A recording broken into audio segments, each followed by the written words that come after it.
आज हम लाइव हैं रुक्मणी बिरला हॉस्पिटल जयपुर से। और आज हमारे साथ जुड़े हैं डॉक्टर रुद्रदेव पांडे। डॉक्टर रुद्रदेव पांडे जो कि सीनियर कार्डियोलॉजिस्ट हैं रुक्मणी बिरला हॉस्पिटल जयपुर में, वो आज हमारे साथ जुड़े हैं और आज हम चर्चा करेंगे हार्ट फेलियर पर। जैसा कि हम सभी जानते हैं, हार्ट फेलियर से काफ़ी सारे मिथ्स जुड़े हुए हैं और इन सभी के बारे में चर्चा करने के लिए आज सर हमारे साथ हैं। तो डॉक्टर पांडे, आप हमें ये बताएं कि हार्ट फेलियर का मतलब क्या है। नमस्कार, मैं doctor Rudradev Pandey, senior consultant intervention cardiology. जैसा कि आप जानते हैं कि कार्डियोलॉजिस्ट का पैशन इंटरवेंशन होता है, लेकिन जैसा कि हम लोग देख रहे हैं आजकल हार्ट फेलियर के पेशेंट्स बहुत तेजी से बढ़ रहे हैं, क्योंकि लाइफ एक्सपेक्टेंसी भी बढ़ रही है, नई एडवांसमेंट भी आ गई है अपने कार्डियोलॉजी के फील्ड के क्षेत्र में। हार्ट फेलियर मतलब ये नहीं है कि आपका हार्ट फेल हो गया। हार्ट फेलियर मतलब है कि आपका हार्ट, यदि आप इको करवाते हैं कहीं से भी, इको एक जांच होती है, सोनोग्राफी इमेजिंग यूज करते हैं, उसके द्वारा आपका हार्ट की पंपिंग कैपेसिटी जानी जाती है। यदि आपका हार्ट 40% से कम काम कर रहा है, नॉर्मल आदमी का हार्ट लगभग लगभग 50 टू 60% पंप करता है। यदि 40% से कम है तो आप हार्ट फेलियर के पेशेंट लेबल किए जाते हैं, और उसका एक फिक्स मैनेजमेंट गाइडलाइंस होती है। जितना कम हार्ट होता है उसके हिसाब से दवाइयां और लाइफस्टाइल मॉडिफिकेशन किए जाते हैं। तो हार्ट फेलियर मतलब है कि आपका हार्ट थोड़ा कमजोर है। ओके। तो सर, ये हार्ट फेलियर के लक्षण क्या होते हैं, कैसे हमें पता चलता है कि ये हार्ट फेलियर है। हार्ट फेलियर में जैसे मरीज को हार्ट क्योंकि कम काम करेगा, तो यदि आप तेज चलते हैं तो उस टाइम आपको सांस चढ़ जाएगी। या कई बार ऐसा होता है सोते टाइम, यदि आप सोते हैं तो क्योंकि ग्रेविटेशनल इफेक्ट खत्म हो जाते हैं, तो एक्सेसिव लंग्स के अंदर एक्यूमुलेटेड हो जाता है फ्लूइड, उसके कारण सोते टाइम सांस चढ़ना और बैठते टाइम ठीक हो जाना, ये एक संकेत होता है कि आपका हार्ट वीक हो सकता है। तो आप उस कंडीशन के अंदर डॉक्टर से कंसल्ट करें। यदि आपको भूख कम लगती है और पैरों में सूजन आ रही है, ये भी एक लक्षण हो सकते हैं हार्ट फेलियर के। तो यदि ये 3-4 लक्षण जो है यदि आपको पाए जा रहे हैं, तो इसके अंदर आप एक बार ईसीजी और एक अपने नियरेस्ट फिजिशियन या कार्डियोलॉजिस्ट की कंसल्टेशन जरूर ले लें। तो आप एक हार्ट फेलियर इनडायरेक्टली, कई बार साइलेंट होता है, किसी को पता भी नहीं चलता है उसका हार्ट इतना वीक है, उस कंडीशन के अंदर हम लोग कई पेशेंट देखते हैं, इको कराते हैं तो हार्ट 15% 20% काम कर रहा होता है। तो उस कंडीशन को वो लंबे टाइम तक खींचते हैं, इसके कारण से वो तकलीफ में आते हैं। कई बार सर हम सुनते हैं शब्द heart failure, heart attack, cardiac arrest. तो सर, ये तीनों एक दूसरे से किस तरीके से अलग होते हैं, क्या इसमें डिफरेंस होता है। देखिए, हार्ट फेलियर जैसा कि बताया, हार्ट फेलियर का मतलब है कि 40% से कम। कार्डियक अरेस्ट है कि आपका हार्ट स्टैंड स्टिल कंडीशन के अंदर चला गया है। इसका मतलब है कि आपके जो सर्कुलेशन है, जैसे इलेक्ट्रिसिटी अपने हार्ट के अंदर भी होती है, जो अपनी धड़कन होती है उसके अंदर कई बार होता है कि 70-72 जो बताते हैं नॉर्मल पल्स रेट जो होती है, वो एक तरीके से हार्ट की ही पैरामीटर होती है। यदि आपका उसके अंदर कोई भी एबनॉर्मलिटी डेवलप होती है, तो वो कार्डियक अरेस्ट कंडीशन के अंदर आ जाती है। शॉर्ट सर्किटिंग होती है जिसको वेंट्रिकुलर टैकीकार्डिया बोलते हैं हम लोग। तो वो भी एक तरीके से कार्डियक अरेस्ट का पार्ट होती है। कार्डियक अरेस्ट है मतलब हार्ट आपका काम नहीं कर रहा है, उस कंडीशन के अंदर आपका हार्ट काम नहीं करेगा, एक कंडीशन के अंदर रुक जाएगा और आपकी मृत्यु हो सकती है मरीज की किसी की भी। ये तो होता है कार्डियक अरेस्ट। तो हार्ट फेलियर के पेशेंट्स को ज्यादा चांसेस होते हैं कार्डियक अरेस्ट आने के। तो ये मतलब नहीं है दोनों अलग अलग चीज है इसके अंदर। तो हार्ट फेलियर, कार्डियक अरेस्ट दोनों टोटली अलग अलग चीज है, और हार्ट फेलियर ज्यादा कॉमन है कार्डियक अरेस्ट के। ओके। तो सर, ये हार्ट फेलियर का क्या ट्रीटमेंट उपलब्ध है अभी। ये देखिए, हार्ट फेलियर जो है, हार्ट फेलियर जैसे मैंने बताया आपको, पहला काम है लाइफस्टाइल मॉडिफिकेशन। इस पेशेंट को कहा जाता है स्पेशली आप पानी कम लीजिए, जिससे कि आपके वॉल्यूम ओवरलोड नहीं हो, हार्ट का पहला काम। दूसरा है आपको नमक कम लेने के लिए कहा जाता है। एक्सेसिव यदि आप साल्ट लेते हैं किसी डाइट के अंदर, तो क्या होता है उसके अंदर वाटर एब्जॉर्ब होता है साथ में ऑस्मोसिस के कारण। जो आपका जो धमनियां है उसके अंदर एक्सेसिव वाटर रहेगा और हार्ट को उतना ही एक्सेसिव काम करना पड़ेगा।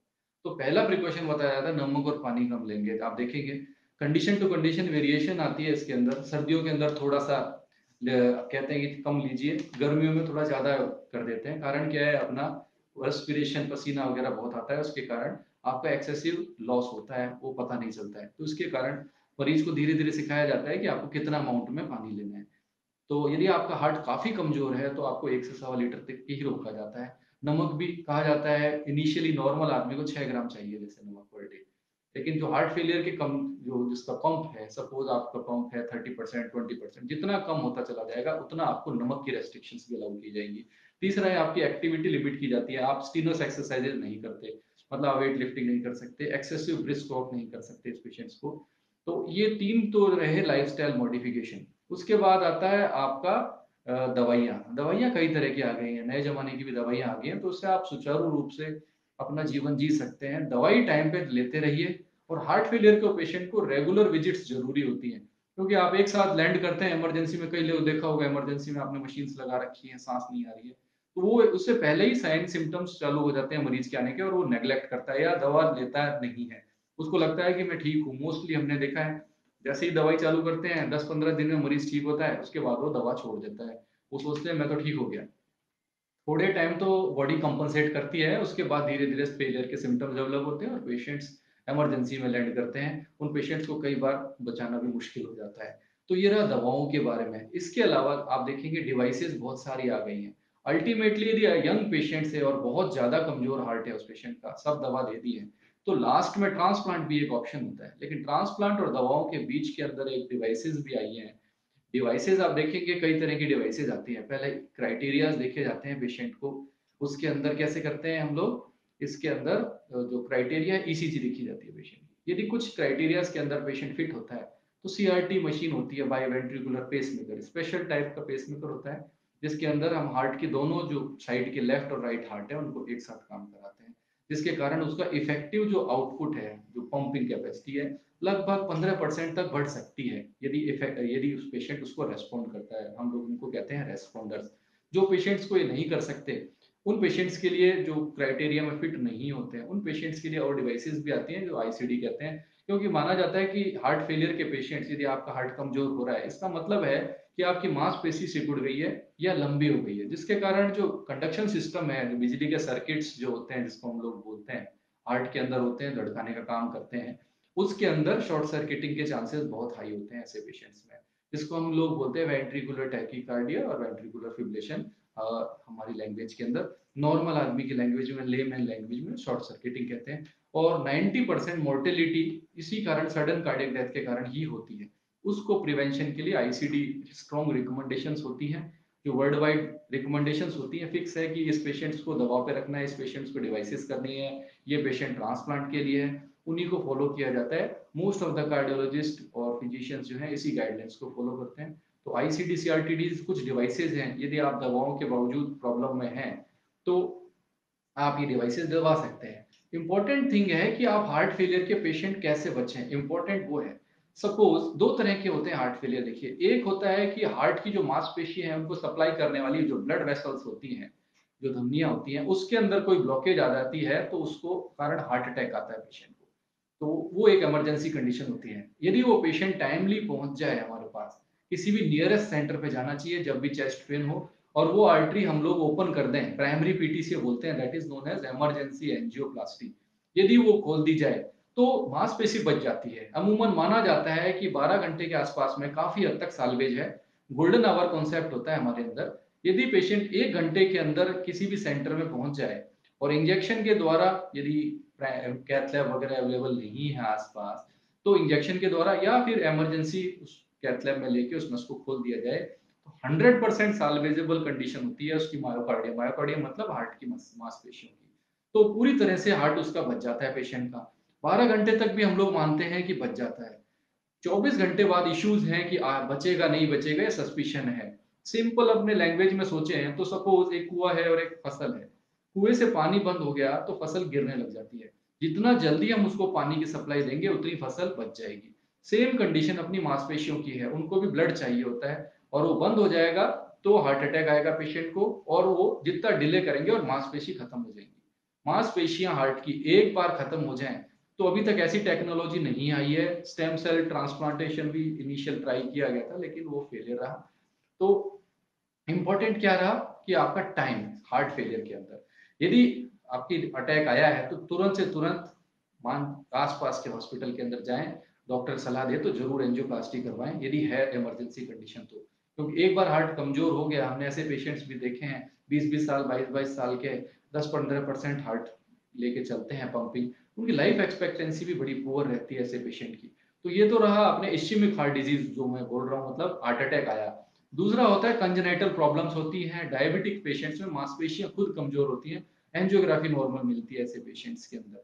इस पेशेंट्स को, ये पेशेंट्स वो भी होते हैं जो ज्यादा अल्कोहल लेते हैं। यदि आप एक्सेसिव अमाउंट में अल्कोहल लेते हैं तो आपकी मांसपेशियां कमजोर हो जाती हैं, आपकी एंजियोग्राफी नॉर्मल आती है। उन पेशेंट्स को थोड़ा डिफिकल्ट टू ट्रीट पेशेंट है, क्योंकि हम उसको ठीक नहीं कर सकते। उसके अंदर सिर्फ डिवाइसेस और दवाई ही एक ऑप्शन है, प्लस लाइफस्टाइल मॉडिफिकेशन। तो ये 2-3 तरह के हार्ट फेलियर पेशेंट्स डेवलपमेंट के कारण है। यदि इंडिविजुअल आप है, कोई रिस्क है आप में से किसी को या आपके रिलेटिव्स को, तो खुद का इलाज नहीं करना चाहिए कभी भी। अच्छे डॉक्टर जो भी आस-पास में हो, आपको फेथ है और अच्छे क्रेडेंशियल्स हैं, आप उनको दिखाएँ। वो ज़रूर अच्छी दवाइयाँ प्रेस्क्राइब करेंगे, जिसके कारण आप अपनी लाइफ़स्टाइल बड़े आसानी से निकाल सकते हैं। हार्ट फेलियर ये नहीं है कि अब दुनिया खत्म हो गई, हम तो मरेंगे। आप यदि रेगुलर फ़ॉलो-अप रखते हैं और रिकरेंट एडमिशन हॉस्पिटल के अंदर कम होते हैं आपके, जितनी कम एडमिशन होंगे हॉस्पिटल में, मान के चलिए आपकी life expectancy heart failure patients की उतनी ज़्यादा होगी, और नियरली नॉर्मल भी हो सकते हैं ऐसे पेशेंट की लाइफ़ एक्सपेक्टेंसी, यदि वो रेगुलर फ़ॉलो-अप दिखाता है। 2-3 टेस्ट होते हैं, क्योंकि इलेक्ट्रोलाइट इम्बैलेंस क्वाइट कॉमन होते हैं इस पेशेंट्स में, तो 2-3 टेस्ट करवाते रहते हैं रेगुलरली। उससे आइडिया लगता रहता है हम लोगों को कि पेशेंट को दवाइयाँ किस हिसाब से मॉडिफिकेशन करनी है, और वो अच्छी अपनी लाइफ़स्टाइल जैसी बताई जाए, डाइटरी और फिजिकल एक्टिविटी यदि नॉर्मल रखे, तो मान के चलिए इक्वल यदि लाइफ जी सकता है नॉर्मल आदमी के अलावा। तो हार्ट फेलियर ये नहीं है कि आप पैनिक हो जाए, प्रॉब्लम है, आप आराम से चलते रहिए। जैसे डायबिटिक पेशेंट, आप डायबिटीज की दवा नहीं लेंगे तो मान के चलिए आप एडमिट होंगे ही होंगे, अनकंट्रोल रहती है। डायबिटिक हाइपरटेंशन साइलेंट किलर्स होते हैं जैसे, ऐसा ही हार्ट फेलियर का कंडीशन है। यदि आप रेगुलर दवाई लेते रहेंगे तो आपको कॉम्प्लिकेशन रेट बहुत कम रहेगी, और आप आराम से अपनी हैप्पी लाइफ फैमिली के अंदर आराम से जी सकते हैं। ओके। तो सर, जैसा कि अभी हम सभी जानते हैं कि we are passing from a phase of कोविड-19, सो इस स्पेशली ये कोविड में हार्ट फेलियर के जो रोगी होते हैं, इनको क्या-क्या सावधानियां बरतनी चाहिए? देखिए, आप सब जानते हैं कोविड है, पैंडेमिक हो गया है, और एक्सपेक्टेड ये है कि 1-2 महीने और केसेस बढ़ेंगे, क्योंकि लॉकडाउन हट रहे हैं, एक नेचुरल कर्व है। तो ऐसा नहीं है कि आप ज़्यादा रिस्क पे हैं हार्ट फेलियर या कार्डियक का कोई भी पेशेंट हो, हाइपरटेंसिव पेशेंट्स हो या हार्ट अटैक, स्टेंटिंग या बाईपास वाला पेशेंट हो, वाल्व खराब हो। इम्पोर्टेंट थिंग ये है, उस पेशेंट को यदि प्रॉब्लम आती है हार्ट फेलियर को और कोविड हो जाता है, उसको कोरोना इन्फेक्शन हो जाता है, तो उसकी मृत्यु दर ज़्यादा पाई गई है, 20% ज़्यादा है आम आदमी से। और किस पेशेंट्स में ज़्यादा है? डायबिटिक पेशेंट्स में ज़्यादा है, हाइपरटेंसिव है, एल्डरली जिनकी इम्यूनिटी थोड़ी-सी मान के चलते हैं कम है।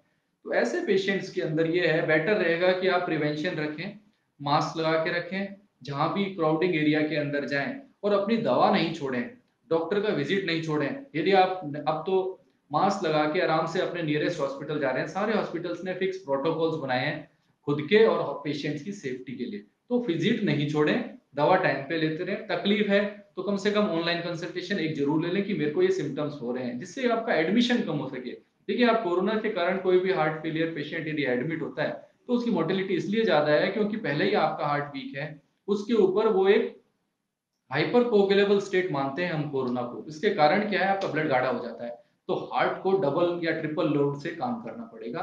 उसके कारण वो फेलियर के चांसेस रहेंगे। फेलियर यदि है तो क्या होगा, लंग्स में पानी रहेगा, वेट रहेगा, क्योंकि लंग्स अपने सर्कुलेशन के बीच में आती है। राइट साइड हार्ट लंग्स में ब्लड देता है और उससे लेफ्ट में आता है बॉडी के लिए। तो उसके अंदर एक्सेसिव कंजेशन रहेगा और बैक्टीरियल इन्फेक्शन क्वाइट कॉमन रहेगा उसके अंदर। तो बोथ इन्फेक्शन के चांसेस रहते हैं ऐसे पेशेंट के अंदर। एक तो वायरल है ही पहले, ऊपर बैक्टीरियल इन्फेक्शन भी हो सकता है। इसकी वजह से प्रिवेंशन बहुत जरूरी है ऐसे पेशेंट्स का। एक चीज और बताऊंगा, HCQS बड़ा आप सबको जानते होंगे जैसा है, HCQS टैबलेट लेने से नहीं होता है, ऐसा आज तक कोई डाटा नहीं आया है। लेकिन आप लेना चाहते हैं तो ECG जरूर करवाएं, स्पेशली हार्ट फेलियर पेशेंट्स और एल्डरली पेशेंट्स। यदि QT एक ECG पैरामीटर्स देखा जाता है, यदि वो ज्यादा है और आप यदि HCQS ले रहे हैं, तो आप सडन कार्डियक डेथ हो सकती है ऐसे पेशेंट के, क्योंकि वेंट्रिकुलर टैकीकार्डिया हो सकता है उस पेशेंट के। तो HCQS सेल्फ मेडिकेशन नहीं करनी चाहिए, डॉक्टरी सलाह से ही लेनी चाहिए। तो हार्ट फेलियर पेशेंट के लिए क्या एडवाइस है कोविड के अंदर? पहला, प्रिवेंशन रखें, ज्यादा से ज्यादा मूवमेंट नहीं करें। आप जाएं जहां भी मास्क पहन के जाएं। मास्क नॉर्मल आदमी के लिए, नॉर्मल पॉपुलेशन के लिए, नॉर्मल जो मास्क है triple layer, that is more than sufficient. 90% के करीब करीब जो है वो प्रिवेंशन कर देता है। फिर भी आप ज्यादा प्रिकॉशंस रखना चाहते हैं और बहुत क्राउडिंग एरिया में जा रहे हैं किसी भी कारण, तो you can use, but not advise to use N95 mask also. तो जितना एक प्रिवेंशन है, दूसरा है दवा टाइम पे रहें, तीसरा डॉक्टर का फॉलोअप रखें। आपको हल्का सा भी सस्पिशन है कि हो सकता है बुखार खांसी है, तो एक बार कंसल्ट जरूर करें। अर्ली यदि आप पहुंचते हैं तो ऐसे उतना ही आपकी चांसेस रहते हैं अच्छा लाइफस्टाइल और सर्वाइवल के हार्ट फेलियर पेशेंट्स के। तो धन्यवाद सर। मैं समझता हूँ कि आज की हमारी ये चर्चा हमारे साथ जुड़े सभी दर्शकों के लिए लाभदायक सिद्ध होगी, और हमारे साथ जुड़े सभी दर्शकों को मैं धन्यवाद करना चाहता हूँ, और साथ में ये भी बताना चाहता हूँ कि आज जो हमने ये चर्चा की है ये हमारे फेसबुक पेज पे उपलब्ध है। आप जब भी चाहें इसे देख सकते हैं और इस चर्चा का लाभ उठा सकते हैं। धन्यवाद। धन्यवाद। स्वस्थ रहिए, सुखी रहिए।